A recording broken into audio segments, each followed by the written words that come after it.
Has it gotten better or worse since your last appearance here on our network?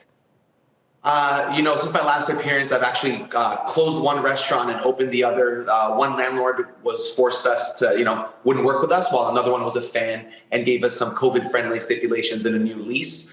And it's been difficult. The cold weather has not been kind to eliminating a lot of our seats, and now with indoor dining closing, we're eliminating even more. So fortunately, we have a good setup of an outdoor area, but it's not looking good, especially with colder weather and snow coming into the forecast. So how exactly is that going to play out? I mean, we know in certain parts of the country, say in the Midwest and the Northeast, that cold weather is going to be a factor. We've known it for months now.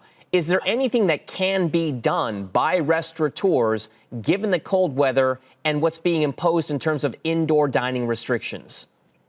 It's going to be tough because there's only so much, foot space or a footprint that we can extend our restaurants out to New York sidewalks. Mayor de Blasio and Governor Cuomo have done their best to give us some sort of bike lanes and parking spots, which have without a doubt helped. However, it's just up to the restaurateurs like me and my restaurant at Flip Sigi. We've opened up new dining periods. We've introduced new menu items. We've increased contactless ordering. We've done everything we can in order to just up our revenue streams at times when in the past we weren't even open. So now we open for breakfast, for example, from 7:30 to 11, when in the past 5 years we never did that. So you just got to be innovative and willing to adapt to all these different circumstances and change as we move forward through the pandemic. Jordan, this past week, we saw one of the most high-profile IPOs arguably in U.S. market history, and that was for DoorDash.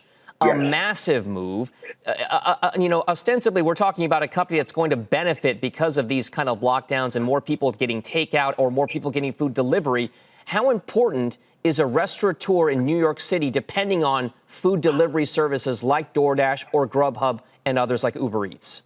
The fact is we are heavily dependent on that, mainly from a marketing level. The fact is because of their fees and the amount of business that is done between the merchant and the delivery service, we're unable to make money. Like I believe our restaurant makes 2 cents or a cent on every dollar that we make through these delivery agents. And, it helps us, keeps the restaurant going and maintains marketing and puts product going through it. However, that's not a sustainable way for us to make money. We won't be able to pay our rent solely based on that. We need people to come in. The best way to support are for guests to come in and order for themselves takeout without actually going through those means at all times. Obviously, different circumstances change, but it's tough to make money through those services, and they're really the ones reaping the benefit.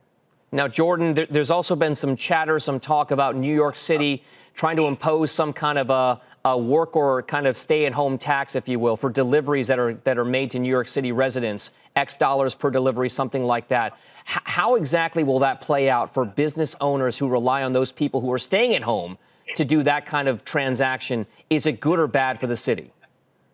I would say that it's good. It's good for the city in that, listen, the fact is safety is paramount here. We all want to be safe. We all want to see our loved ones make it through this pandemic. And with the vaccine coming, that's just going to add another kind of level and layer and complexity that we as restaurateurs have to navigate. But the fact is anything where the restaurants can operate while the customers are safe, I'm here for. However, I just don't know if Governor Cuomo and Mayor de Blasio have had all the help they could get from the federal level, and it's a tough time, but we as restaurateurs, like I said, we need to work through it all, and you need to be willing to adapt to it as well.